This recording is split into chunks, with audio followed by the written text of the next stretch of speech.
Good morning, student. Welcome to my channel PR Collaborative Education. ମୁଁ ରାକେଶ ବାରିକ ଆପଣମାନଙ୍କୁ PR Collaborative channel ତରଫରୁ ଅନେକ ସ୍ୱାଗତ ଜଣାଉଛି। ଆଜି ଆମେ ଇତିହାସ ଓ ରାଜନୀତି ବିଜ୍ଞାନର ପ୍ରଥମ ଅଧ୍ୟାୟଟି ଆରମ୍ଭ କରିବା। ପ୍ରଥମ ଅଧ୍ୟାୟଟି କ'ଣ ଅଛି ନା ପ୍ରଥମ ଅଧ୍ୟାୟଟି ଅଛି ଇତିହାସ ନୂତନ ଶକ୍ତିର ଅଭ୍ୟୁତ୍ଥାନ। ନୂତନ ଶକ୍ତିର ଅଭ୍ୟୁତ୍ଥାନ ଆମେ ଆରମ୍ଭ କରିବା ସପ୍ତମ ଶ୍ରେଣୀର ଇତିହାସ ବିଷୟରୁ ଆମେ ବର୍ତ୍ତମାନ ଆରମ୍ଭ କରିବା। ପ୍ରଥମେ ଏହି ବିଷୟ ଏଇଟି ଯେଉଁ ଇତିହାସ ଯେଉଁ ନୂତନ ଶକ୍ତିର ଅଭ୍ୟୁତ୍ଥାନ ଅଛି ଏ ସବୁତକ କୋଉ ଯୁଗରୁ ଆସିଛି ନା ମଧ୍ୟଯୁଗ ଇତିହାସରୁ ଆସିଛି। ସବୁତକ ବିଷୟରେ ଯେତିକି ଜିନିଷ ଅଛି ପ୍ରାୟତଃ ମଧ୍ୟଯୁଗରୁ ଆସିଛି। ଚାଲ ଆମେ ତାର ସାରାଂଶ ଟିକେ ଆଲୋଚନା କରିଦେବା। ଆଗେ କ'ଣ ଅଛି ତାର ସାରାଂଶ ଭିତରେ କ'ଣ କ'ଣ ଆମେ ପଢ଼ିବା, ଏହା ବିଷୟରେ କ'ଣ ଜାଣିବା, କ'ଣ ପାଇଁ ଏହାକୁ ପଢ଼ିବା, ଏସବୁ ପଢ଼ିବା ଦ୍ୱାରା ଆମର କ'ଣ ହେବ ଏଇସବୁ ବିଷୟରେ ଆଗେ ଟିକେ ଜାଣିଦେବା। ପ୍ରଥମେ ଆମେ କ'ଣ ପଢ଼ିବା ନା ଐତିହାସିକ ମାନେ ଏବଂ ସେମାନଙ୍କର ଉପାଦାନ। ପ୍ରଥମ ଅଧ୍ୟାୟଟି ପ୍ରଥମେ ଯେତେ ଆରମ୍ଭ କରିବା ଆମେ ପ୍ରଥମ ଅଧ୍ୟାୟର ଫାଷ୍ଟ ଚାପ୍ଟରଟି ଆମେ ଆରମ୍ଭ କରିବା ଯେତେବେଳେ ତାର ଫାଷ୍ଟ ବିଟ୍ ପଏଣ୍ଟ କ'ଣ ହେଉଛି ନା ଐତିହାସିକ ମାନେ ସେମାନଙ୍କର ଉପାଦାନ। ଆମେ ଇତିହାସ କୋଉଠୁ ଜାଣୁଛେ ନା ଇତିହାସ ଆମେ ଆମର ପୂର୍ବ କାଳରୁ ଲେଖିଛନ୍ତି ଯେ ଐତିହାସିକ ମାନେ ତାଙ୍କରି କଥାକୁ ଧାରା କରିକି ଆମେ ଜାଣୁଛେ, ତାଙ୍କରି ଲିଖନରୁ ଆମେ ଜାଣୁଛେ ଯେ ଇତିହାସ ଆକୁ ହିଁ କୁହାହଉଛି ବୋଲିକି। ତ ଇତିହାସ ସେଇ ଯେଉଁ ଉପାଦାନ ଯୋଉଗୁଡ଼ିକ ଆମେ ଆଧାର କରିକି ବର୍ତ୍ତମାନ ଯେ ଇତିହାସ ଏଇ ଜିନିଷ ବୋଲିକି ଜାଣିପାରୁଛେ, ପୂର୍ବ କାଳର କଥା ଜାଣିପାରୁଛେ, ସେଇ ସବୁ ଉପାଦାନ ବିଷୟରେ ଆଜି ଆମେ ପଢ଼ିବା। ତାପରେ କ'ଣ ପଢ଼ିବା? ତାପରେ ଆମେ ପଢ଼ିବା ତୁର୍କୀ ମାନଙ୍କର ଆକ୍ରମଣ। ତାପରେ କାହା ପଢ଼ିବା ନା ତୁର୍କୀ ମାନଙ୍କର ଆକ୍ରମଣ। ତୁର୍କୀ ମାନଙ୍କ ଭିତରେ କିଏ ନା ଆଫଗାନିସ୍ତାନ ତୁର୍କିସ୍ତାନ ଆମର ନର୍ଥ ସାଇଡ୍ର ମାନେ ଉତ୍ତର ପଟରୁ ଯେଉଁ ରାଜାମାନେ ଆସିଛନ୍ତି ସେମାନେ ଆମ ଭାରତକୁ ଆକ୍ରମଣ କରୁଛନ୍ତି। ସେମାନଙ୍କ ଭିତରେ କିଏ କିଏ ରହିଲେ ନା ଜଣେ ହେଲା ମାମୁଦ ଗଜନୀ, ମହମ୍ମଦ ଘୋରୀ, ଏ ଦୁଇ ଜଣ ଆକ୍ରମଣ କରୁଛନ୍ତି। ୟା ସାଙ୍ଗେ ସାଙ୍ଗେ କାହା କଥା କହିବା ନା ଆମ ଭାରତର ରାଜା ପୃଥ୍ୱୀରାଜ ଚୌହାନ ଯିଏ କି ଆମ ଭାରତର ରାଜା ତାଙ୍କ ବିଷୟରେ ମଧ୍ୟ ଟିକେ ପଢ଼ିବା। ଏଠି ଆମେ କାହା ବିଷୟରେ ପଢ଼ିବା ନା ମାମୁଦ ଗଜନୀ, ମହମ୍ମଦ ଘୋରୀ ଆଉ ପୃଥ୍ୱୀରାଜ ଚୌହାନ ବିଷୟରେ ପଢ଼ିବା। ଦେନ୍ ତାପରେ କ'ଣ ପଏଣ୍ଟ ଆସିଛି ନା ଥାର୍ଡ ପଏଣ୍ଟ କରାଯାଇଛି ପ୍ରତିହାର, ଚୋଳ, ପାଣ୍ଡ୍ୟ, ହୋଏସାଳ ଏବଂ ଯାଦବ ବଂଶ ବିଷୟରେ ଆମେ ଜାଣିବା। କାହା ବିଷୟରେ ଜାଣିବା ନା ପ୍ରତିହାର ବଂଶ, ଚୋଳ ବଂଶ, ପାଣ୍ଡ୍ୟ, ହୋଏସାଳ ଏବଂ ଯାଦବ ଯେଉଁମାନେ କି ଭାରତର କିଛି କିଛି ବର୍ଷ ଧରି ଶାସନ କରିଥିଲେ, ନିଜର ଆଧିପତ୍ୟ ବିସ୍ତାର କରିଥିଲେ, ସେମାନଙ୍କ ବିଷୟରେ ଜାଣିବା। ଦେନ୍ ତାପରେ ଘରେ କ'ଣ ଜାଣିବା ନା ଘରେ ଜାଣିବା ଆମ ଓଡ଼ିଶା କଥା ଜାଣିବା। ଓଡ଼ିଶାରେ କିଏ ନା ଓଡ଼ିଶାର ସମବଂଶୀ ଶାସନ, ରାଜନୈତିକ ଏବଂ ସାଂସ୍କୃତିକ ବୃତ୍ତି। ସମବଂଶୀର ରାଜନୈତିକ ଏବଂ ସାଂସ୍କୃତିକ ବୃତ୍ତି ବିଷୟରେ ଜାଣିବା। ତାର ମୁହଁରେ କାହା ବିଷୟରେ ଜାଣିବା ନା ଓଡ଼ିଶାର ଗଙ୍ଗବଂଶର ଶାସନ। ଓଡ଼ିଶାର ଗଙ୍ଗବଂଶର ଶାସନ ବିଷୟରେ ମଧ୍ୟ ଜାଣିବା। ତାପରେ ପୁଣି କିଏ ଆସିଲା ଚରେ ଆମେ ଜାଣିବା କ'ଣ ନା ଯେଉଁ ନୂତନ ଧର୍ମ, ଆଧ୍ୟାତ୍ମିକ ଗୋଷ୍ଠୀର ସୃଷ୍ଟି। ତାପରେ ଲାଷ୍ଟକୁ ଆମେ ଆଲୋଚନା କରିବା ନୂତନ ଧର୍ମ ଏବଂ ଆଧ୍ୟାତ୍ମିକ ଗୋଷ୍ଠୀର ସୃଷ୍ଟି ବିଷୟରେ ଆଲୋଚନା କରିବା। ଆରମ୍ଭ କରିବା ନା ନୂତନ ଧର୍ମ ଏବଂ ଆଧ୍ୟାତ୍ମିକ ଗୋଷ୍ଠୀର ସୃଷ୍ଟି ଉପରେ ଆରମ୍ଭ କରିବା। ଏବେ ଆମେ ପ୍ରଥମେ ଆରମ୍ଭ କରିବା କ'ଣ ଐତିହାସିକ ମାନେ ଏବଂ ସେମାନଙ୍କର ଉପାଦାନ। ଆମେ ସେ କୋଉ ଜିନିଷକୁ ପାଇକି ଆମେ ବର୍ତ୍ତମାନ ଏଇଟା ଇତିହାସର ଉପାଦାନ ବୋଲି ଜାଣୁଛେ ସେ ବିଷୟରେ ଜାଣିବା। ଏଇଟା ତ ଆମେ ଆଗୁଆ କହିସାରିଛେ, ଏଇଟା ଆମର ମଧ୍ୟଯୁଗୀୟ ଇତିହାସ ବୋଲି ଆମେ କହିସାରିଛେ। ତାପରେ ଏବେ ଜାଣିବା କୋଉ ଐତିହାସିକ ମାନେ କିଭଳି ତାଙ୍କର ବହି ତାଙ୍କ ଲେଖାନାମାରୁ ଆମେ ଜାଣିବା କିଭଳି। ପ୍ରଥମେ ଜଣେ ଆସିଛନ୍ତି କିଏ ନା ଫିରଦୋଷୀ। କିଏ? ତାଙ୍କ ନାଁ କ'ଣ? ଫିରଦୋଷୀ। ଫିରଦୋଷୀ ଆସିକି ଲେଖିଛନ୍ତି ତାଙ୍କ ପୁସ୍ତକ ବହିର ନାମ କ'ଣ ଲେଖିଛନ୍ତି ନା ଶାହାନାମା। ଫିରଦୋଷୀ ଲେଖିଛନ୍ତି କ'ଣ? ଶାହାନାମା। ଫିରଦୋଷୀ ଲେଖିଛନ୍ତି କ'ଣ? ଶାହାନାମା। ସେ କାହା ବିଷୟରେ ଏଇ ଯେ ତାଙ୍କ ବହି ବିଷୟରେ କାହା କଥା ବର୍ଣ୍ଣନା କରୁଛନ୍ତି ନା ସୁଲତାନ ମାହମୁଦଙ୍କ ଶାସନ ସମ୍ପର୍କରେ ସେ ବର୍ଣ୍ଣନା କରୁଛନ୍ତି। ଫିରଦୋଷୀ କାହା କଥା ବର୍ଣ୍ଣନା କରୁଛନ୍ତି ନା ସୁଲତାନ ମାହମୁଦଙ୍କ କଥା ସେ ବର୍ଣ୍ଣନା କରୁଛନ୍ତି। ଦେନ୍ ତାପରେ କିଏ ଆସିଛି ନା ମିନହାଜଉଦ୍ଦିନ ସିରାଜ। କିଏ ଆସିଛି ତାପରେ? ମିନହାଜଉଦ୍ଦିନ ସିରାଜ। ତାପରେ ଲେଖିଛନ୍ତି କ'ଣ ଲେଖିଛନ୍ତି ନା ତବାକତ ଇ ନାସିର। କ'ଣ ଲେଖିଛନ୍ତି? ମିନହାଜଉଦ୍ଦିନ ସିରାଜ ଲେଖିଛନ୍ତି ତବାକତ ଇ ନାସିର। ଏ ସେ କାହା ବିଷୟରେ ବର୍ଣ୍ଣନା କରୁଛନ୍ତି ନା ସିଏ ମହମ୍ମଦ ଘୋରୀ, ଇଲତୁତମିଶ, ଗ୍ୟାସ ବଲବନ ଏମାନଙ୍କ ବିଷୟରେ ସବୁ ବର୍ଣ୍ଣନା କରୁଛନ୍ତି। କିଏ? ମହମ୍ମଦ ଘୋରୀ, ମିନହାଜଉଦ୍ଦିନ ସିରାଜ ତାଙ୍କ ବହି ତବାକତ ଇ ନାସିରରେ ବର୍ଣ୍ଣନା କରୁଛନ୍ତି ମହମ୍ମଦ ଘୋରୀ, ଇଲତୁତମିଶ, ବଲବନଙ୍କ କଥା ବର୍ଣ୍ଣନା କରୁଛନ୍ତି। ତାପରେ କିଏ ଆସିଛନ୍ତି ନା ଅମୀର ଖୁସରୁ। ତାପରେ ଆସିଛନ୍ତି ତାଙ୍କ ବହି ନା କ'ଣ ଅମୀର ଖୁସରୁର ନା ତୁଗଲକନାମା। ତାଙ୍କ ବହି କ'ଣ ତୁଗଲକନାମା। ସେ କାହା ବିଷୟରେ ଲେଖିଛନ୍ତି ନା ମହମ୍ମଦ ବିନ୍ ତୁଗଲକ। ତୁଗଲକନାମା କାହା ବିଷୟରେ ଲେଖିଛନ୍ତି ନା ମହମ୍ମଦ ବିନ୍ ତୁଗଲକ। ମହମ୍ମଦ ବିନ୍ ତୁଗଲକଙ୍କ ବିଷୟରେ ଆଲୋଚନା କରିଛନ୍ତି। ନେକ୍ସଟ ତାପରେ କିଏ ଆସିଛନ୍ତି ନା ବାବର। ବାବର ନିଜେ ରଚନା କରିଛନ୍ତି, ତାଙ୍କ ଆତ୍ମଚରିତ ନିଜେ ଲେଖିଛନ୍ତି। ତାର ବାବର ଯୋଉ ଆତ୍ମଚରିତ ଲେଖିଛନ୍ତି ତାଙ୍କୁ କ'ଣ କୁହାଯାଏ ବାବରନାମା। ବାବରନାମା ତାଙ୍କୁ କ'ଣ କୁହାଯାଏ ବାବରନାମା। ବାବର ଯୋଉ ଆତ୍ମଚରିତ ଲେଖିଛନ୍ତି, ତାପରେ କିଏ ଆସିଲା ନା ବାବର। ବାବର ଯୋଉ ଆତ୍ମଚରିତ ଲେଖିଛନ୍ତି ତାକୁ କ'ଣ କୁହାଯାଏ ନା ବାବରନାମା। ଆତ୍ମଚରିତ ଯୋଉ ଲେଖିଛନ୍ତି ତାକୁ କ'ଣ କହିବା ନା ବାବରନାମା କହିବା। ସେଟା କାହା ବିଷୟରେ ବର୍ଣ୍ଣନା ହେଇଛି ନା ବାବରଙ୍କ ବିଷୟରେ ବର୍ଣ୍ଣନା ହେଇଛି। ତାପରେ କିଏ ଆସିଛନ୍ତି ନା ଆବୁଲ ଫାଜଲ। ଆବୁଲ ଫାଜଲ ଲେଖିଛନ୍ତି କିସ ଆକବରନାମା। ଆବୁଲ ଫାଜଲ କ'ଣ ଲେଖିଛନ୍ତି ଆବୁଲ ଫାଜଲ ଆକବରନାମା ଲେଖିଛନ୍ତି। ସେ କାହା ବିଷୟରେ ବର୍ଣ୍ଣନା କରୁଛନ୍ତି ନା ମୋଗଲ ଶାସକ ବାବର ଆକବର ଏମାନଙ୍କ ବିଷୟରେ ବର୍ଣ୍ଣନା କରୁଛନ୍ତି। ଆବୁଲ ଫାଜଲ ଆକବରନାମା ଲେଖିଛନ୍ତି, ସେ ଲେଖିଛନ୍ତି ମୋଗଲ ଶାସକ ବାବର ଆକବର ବିଷୟରେ ତଥ୍ୟ ପ୍ରଦାନ କରୁଛନ୍ତି। ତାପରେ ଆମେ ଆଉ କିଛି ଲୋକଙ୍କ ବିଷୟରେ ଜାଣିବା। ସେ କିଏ ଅଛନ୍ତି ନା ଅମୀର ଖୁସରୁ। ଅମୀର ଖୁସରୁ କ'ଣ ଲେଖିଛନ୍ତି ନା ଖାଜାଇନ ଉଲ ଫୁତୁ। ଖାଜାଇନ ଉଲ ଫୁତୁ ଏ କାହା ବିଷୟରେ ଲେଖିଛନ୍ତି ଆଲାଉଦ୍ଦିନ ଖିଲିଜଙ୍କର ରାଜ୍ୟ ଜୟ ସମ୍ପର୍କରେ ବର୍ଣ୍ଣନା କରୁଛନ୍ତି। କାହା ବିଷୟରେ ବର୍ଣ୍ଣନା କରୁଛନ୍ତି ନା ରାଜ୍ୟ ଆଲାଉଦ୍ଦିନ ଖିଲିଜଙ୍କର ରାଜ୍ୟ ଜୟ ବିଷୟରେ ବର୍ଣ୍ଣନା କରୁଛନ୍ତି। ତାପରେ କିଏ ଆସିଛି ନା ଫିରୋଜ ଶାହା ତୁଗଲକ। ଫିରୋଜ ଶାହା ତୁଗଲକ। ଫିରୋଜ ଶାହା ତୁଗଲକ କ'ଣ ଲେଖିଛନ୍ତି ନା ତାରିଖ ଇ ଫିରଜଶାହୀ। ତାରିଖ ଇ ଫିରଜଶାହୀ ପୁସ୍ତକରେ ଅନେକ ସୂଚନା ଦେଇଛନ୍ତି। କିଏ ଫିରୋଜ ଶାହ ତୁଗଲକ। ଫିରୋଜ ଶାହ ତୁଗଲକ କିସ କରିଛନ୍ତି ନା ତାରିଖ ଇ ଫିରଜଶାହୀ ପୁସ୍ତକ ଲେଖିଛନ୍ତି। ତାପରେ ଆସିଲେ କିଏ ନା ହୁମାୟୁନଙ୍କ ଭଉଣୀ ଗୁଲବଦନ ବେଗମ। ହୁମାୟୁନଙ୍କ ଭଉଣୀ ଗୁଲବଦନ ବେଗମ ସେ କିସ ଲେଖିଛନ୍ତି ନା ହୁମାୟୁନ ନାମା। କ'ଣ ଲେଖିଛନ୍ତି ହୁମାୟୁନ ନାମା। ସେ ହୁମାୟୁନଙ୍କ ବିଷୟରେ ସେଠି ପୁରା ଆଲୋଚନା କରୁଛନ୍ତି। ତାଙ୍କ ସେ ବହିର ହୁମାୟୁନଙ୍କ ବିଷୟରେ ହିଁ ଆଲୋଚନା ହେଇଛି। ତାପରେ କିଏ ଆସିଲା ଇନାୟତ ଖାଁ। ଇନାୟତ ଖାଁ କ'ଣ ଲେଖିଛନ୍ତି ନା ଇନାୟତ ଖାଁ ଶାହାଜାହାନନାମା। ଶାହାଜାହାନନାମା। ଶାହାଜାହାନନାମାରୁ ମୋଗଲ ସମ୍ରାଟ ଶାହାଜାହାନଙ୍କ ସମ୍ପର୍କରେ ଅନେକ ତଥ୍ୟ ଦେଇଛନ୍ତି। କିଏ ନା ଇନାୟତ ଖାଁ ଶାହାଜାହାନନାମାର ଶାହାଜାହାନଙ୍କ ସମ୍ପର୍କରେ ଅନେକ ତଥ୍ୟ ଦେଇଛନ୍ତି। ଇଏ ହେଲେ କିଏ ଆମେ ତାହେଲେ କ'ଣ କରୁ ଆଲୋଚନା କଲେ ଆଉ ଥରେ ଦେଖିଦେବା ନା ଫିରଦୋସୀ ଶାହାନାମା ସୁଲତାନ ମାହମୁଦ ମିନାର ଉଦ୍ଦିନ ସିରାଜ ଲେଖିଛନ୍ତି କ'ଣ ନା ତବାକତି ନାସିର। କାହା ବିଷୟରେ ନା ମହମ୍ମଦ ଗରି ଇଲତୁତମିଶ ବଲବନ। ତାପରେ ଆସିଲେ କି ଅମୀର ଖୁସରୁ। ଅମୀର ଖୁସରୁ କାହା ବିଷୟରେ ଲେଖିଛନ୍ତି ନା ତୁଗଲକନାମା। ତୁଗଲକନାମା ବହି ଲେଖିଛନ୍ତି, କାହା କଥା ଲେଖିଛନ୍ତି ନା ମହମ୍ମଦ ବିନ୍ ତୁଗଲକ। ତାପରେ କିଏ ଆସିଲା ବାବର। ବାବରଙ୍କର ଆତ୍ମଚରିତ କିଏ ବାବରନାମା। ବାବରନାମାକୁ ଆଉ ଗୋଟେ କ'ଣ କୁହାଯାଏ ନା ତୁଜକୁ ଇ ବାବରୀ। ବାବରନାମାର ଆଉ ଯୋଉ ଗୋଟେ ନାଁ କ'ଣ କୁହାଯାଏ ତୁଜକୁ ଇ ବାବରୀ। ତାପରେ ଆସିଲେ କିଏ ଆବୁଲ ଫାଜଲ। ଆବୁଲ ଫାଜଲ। ଆବୁଲ ଫାଜଲ କ'ଣ ଲେଖିଛନ୍ତି ନା ଆକବରନାମା। ଆକବରନାମା ଲେଖିଛନ୍ତି, ସେଟା କାହା କଥା ବର୍ଣ୍ଣନା କରାଯାଏ ଆକବରଙ୍କର କଥା ବର୍ଣ୍ଣନା କରାଯାଇଛି। ତାପରେ କିଏ ଆସୁଛନ୍ତି ନା ଅମୀର ଖୁସରୁ। ଅମୀର ଖୁସରୁଙ୍କର କ'ଣ ଲେଖା ହେଇଛି ନା ଖାଜାଇନ ଉଲ ଫୁତୁ ଆଲାଉଦ୍ଦିନ ଖିଲଜୀଙ୍କ ରାଜ୍ୟ ଜୟ ସମ୍ପର୍କରେ ବର୍ଣ୍ଣନା କରିଥାଏ। ଅମୀର ଖୁସରୁଙ୍କର କ'ଣ ନା ଖାଜାଇନ ଉଲ ଫୁତୁ ଆଲାଉଦ୍ଦିନ ଖିଲଜୀଙ୍କର ରାଜ୍ୟ ଜୟ ସମ୍ପର୍କରେ ବର୍ଣ୍ଣନା କରାଯାଇଥାଏ। ତାପରେ କିଏ ଆସିଲା ଫିରୋଜ ଶାହ ତୁଗଲକଙ୍କ ସମ୍ପର୍କରେ।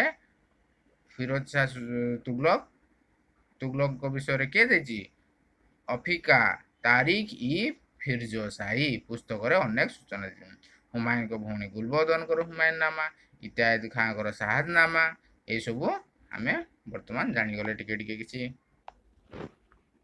ଏବେ ଆମେ ଆରମ୍ଭ କରିବା କ'ଣ ବିଜୋଗ ଗ୍ରନ୍ଥରେ ଥିବା ଦୋହାରୁ କବିରଙ୍କର ଧର୍ମବାଣୀ ସମ୍ବନ୍ଧରେ ଜାଣିଥିଲେ। କେ ଗ୍ରନ୍ଥ ପିଲାମାନେ ବିଜୋଗ ଗ୍ରନ୍ଥ। ବିଜୋଗ ଗ୍ରନ୍ଥର ଦୋହାରୁ କବିରଙ୍କର ଧର୍ମବାଣୀ। ଆଦି ଗ୍ରନ୍ଥ ବା ଗୁରୁ ଗ୍ରନ୍ଥ ସାହେବରୁ ନାନକଙ୍କ ନୀତିବାଣୀର ସୂଚନା ମିଳିଥାଏ। ବିଜୋଗ ଗ୍ରନ୍ଥର ଦୋହାରୁ କବିରଙ୍କର ଧର୍ମବାଣୀ ଏବଂ ଆଦି ଗ୍ରନ୍ଥ ବା ଗୁରୁ ଗ୍ରନ୍ଥ ସାହେବରୁ ନାନକଙ୍କର ନୀତିବାଣୀ ସମ୍ପର୍କରେ ସୂଚନା ମିଳିଥାଏ। ଆଉ କିଏ ରହିଲା ନା ଶ୍ରୀ ଚୈତନ୍ୟଙ୍କ ବାଣୀ। ଶ୍ରୀ ଚୈତନ୍ୟଙ୍କ ବାଣୀ କୋଉଠୁ ଆଣେ? ଚୈତନ୍ୟ ଚରିତାମୃତ ନାମକ ପୁସ୍ତକରୁ ଜାଣି ହୁଏ। କେଟାରୁ?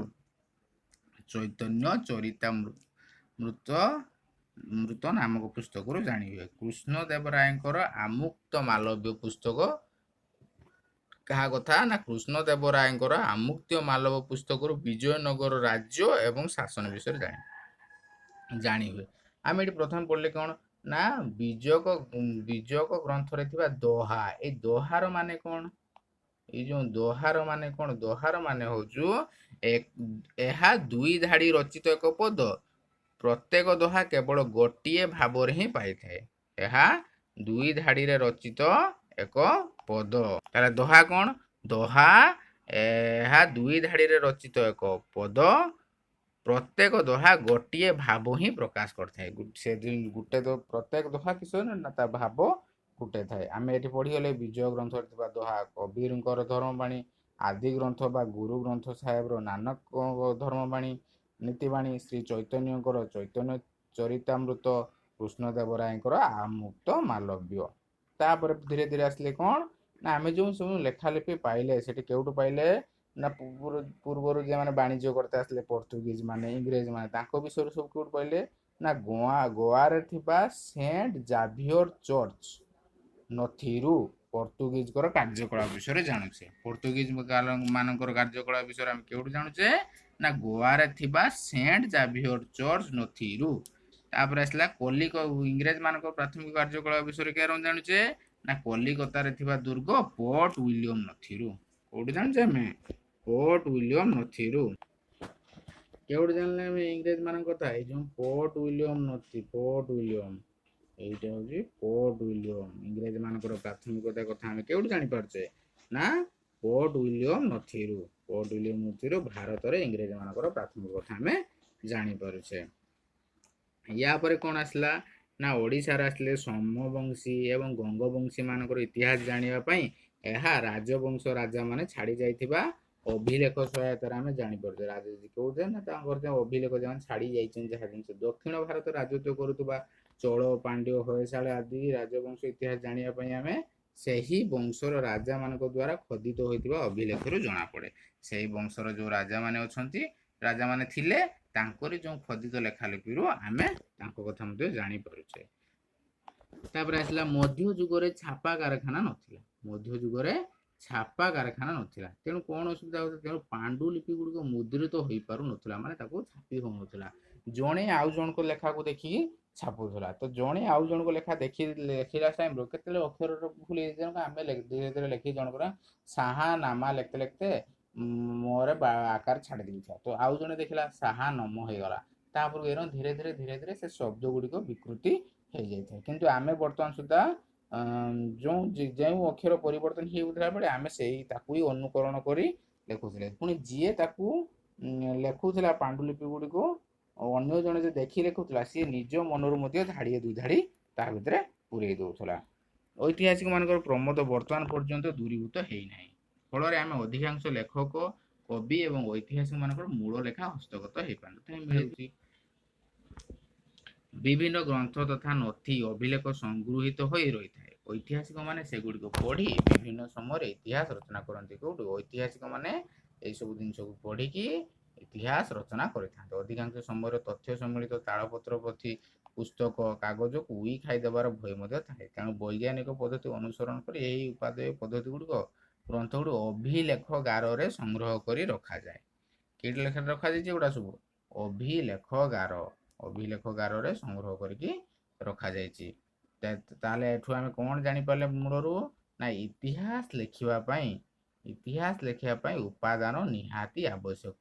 ତାହାର ଟିକେ ବି ସନ୍ଦେହ ନାହିଁ। ଆମେ ଇତିହାସ ଲେଖିବା ପାଇଁ ନିହାତି ଆମର ଉପାଦାନ ଗୁଡ଼ିକ ରହିବା ଆବଶ୍ୟକ। ଏଠୁ ଆମେ ଜାଣିଲେ ଆମର ପ୍ରଥମ ଯେଉଁ ବିଟଟି ଥିଲା ଐତିହାସିକ ମାନେ ଏବଂ ସେମାନଙ୍କର ଉପାଦାନ, ତା ବିଷୟରେ ଆମେ କିଛି ଜାଣିଲେ। ଏବେ ଆମର ସେକେଣ୍ଡ ବିଟକୁ ଯିବା। ସେକେଣ୍ଡ ବିଟଟି କଣ ଅଛି? ତୁର୍କୀ ମାନଙ୍କର ଆକ୍ରମଣ। କଣ ଯିବା ସେକେଣ୍ଡ ବିଟ୍? ନା ତୁର୍କୀ ମାନଙ୍କର ଆକ୍ରମଣ। ତୁର୍କୀ ମାନେ କେବେ ଆସିଥିଲେ? ନା 10ମ ଶତାବ୍ଦୀରେ ଯେତେବେଳେ ଭାରତର ରାଜନୈତିକ ଅବସ୍ଥା ଅସ୍ଥିର ହେଲା, ଏହାର ସୁଯୋଗ ନେଇ ଉତ୍ତର ପଶ୍ଚିମରୁ ତୁର୍କୀ ମାନେ ଭାରତ ଆକ୍ରମଣ କଲେ। उत्तर पश्चिमରୁ तुर्की माने भारत को आक्रमण कले। तन्मध्यरु प्रथम थिला किए गजनी सुल्तान मामूद। किए थिला आगे प्रथम भारत को आक्रमण करथिला तुर्की मान भितरु गजनी सुल्तान मामूद। ये होची गजनी सुल्तान मामूद। आम पुस्तक रे देइछि तार फोटो चित्र। तापरे मामूद गजनींकर भारत आक्रमण कथा एबे हमें बुझिबा सुनिबा टिके। मामूद गजनी कोन पे भारत आक्रमण कले, तांकर भारत आक्रमण करिया पछर उद्देश्य कोन थिला, से कोन जाउथिले, से विषय हमें जानिबा। 10वीं शताब्दी रे अफगानिस्तान रे गजनी नामक एक क्षुद्र राज्य स्थापन होला, जहार कि स्थापन किए करथिले ना साबुद्दीन यार शासनकर्ता थिले। तांकर मृत्यु परे सुल्तान मामूद 997 ख्रीष्टाब्द रे सिंहासन आरोहण कले। मामूद केबे सिंहासन आरोहण कले? 997 ख्रीष्टाब्द रे सिंहासन आरोहण कले। गजनी को एक शक्तिशाली राज्य रे परिणत करिया पय से स्वप्न देखिले। एथि पय से मध्य एशिया जय करी विशाल साम्राज्य सृष्टि करिबा तांको कल्पना तांको मन रे उंकी मारला। सेथि पय से एक विराट सैन्य बाहिनी गठन कले। भारतर धनरत्न तांको प्रभावित करते। हम कहतली हम कोन पय से आक्रमण कले से विषय जानिबा। कोन पय ना भारतर धनरत्न तांको आकृष्ट कला। से 1000 ख्रीष्टाब्दरु 1027 ख्रीष्टाब्द मध्य 17 थर भारत आक्रमण कले। बाबारे देखुछ ना पिला माने केते थर आक्रमण करछि। 1000 रु 1027 ख्रीष्टाब्द मध्य 17 थर से भारत को आक्रमण करिछि। किए? मामूद गजनी। कोन पय आक्रमण करछि ना भारतर जो धन संपत्तिर लुंठन करिया नाकि से भारत को आक्रमण करि चलछि। मामूद पंजाब मुल्तान थानेश्वर आदि अधिकार करी निज वीरत्व परिचय प्रदान करथिले। से पंजाब को निज साम्राज्य रे मिसि देथिले। मामूद किस करथिले ना पंजाब मुल्तान थानेश्वर आदि अधिकार करथिले। तापर किस ना 1925 ख्रीष्टाब्द रे केते 1925 ख्रीष्टाब्द रे मामूद गुजरात रो प्रसिद्ध सोमनाथ मंत्री लुंठन करथिले। के ख्रीष्टाब्द रे पिला माने 1925 ख्रीष्टाब्द रे 1925 ख्रीष्टाब्द रे 1925 ख्रीष्टाब्द रे मामूद गुजरात रो प्रसिद्ध सोमनाथ मंदिर लुंठन करी बहु धन रत्न भारत को नहीं जाउथिले। हिंदू मंदिर ध्वंस एवं लुंठन करी इस्लाम धर्म रो गौरव रखिया पई से चेष्टित थिले। तापर कोन हैला ना 1030 ख्रीष्टाब्द कथा बे पढिबा। 1030 ख्रीष्टाब्द रे कोन हैला ना सुल्तान मामूदर मृत्युवरण हैला। जा हो भारत टिके रक्षा पाइला। सबु बेले ताकू 27 वर्ष भितर 17 थर आक्रमण करथिला। सेते बेले हमर भारतर लोक माने टिके रक्षा पाइथियो। 1030 रे जते बेले मामूद मृत्युवरण करिला।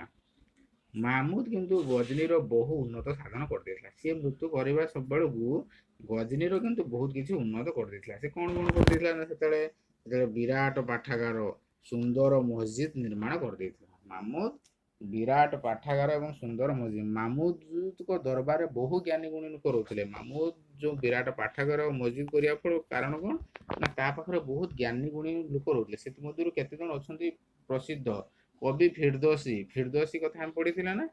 फिरदौसी कौन लिखिछंती आउटी आगुर पढ़िथिले शाहनामा। से विषय कहा विषय अछि ना सुल्तान मामूद कथा ही वर्णना करते। तो मामूद समय किए थिले तांकर पारसिक कवि थिले फिरदौसी। से शाह नामक विराट ग्रंथ रचना करथिले। जहां हम पढ़ी जाइछे सेही जिंस ही दिछि। शाह नामक एक विराट ग्रंथ रचना करथिले।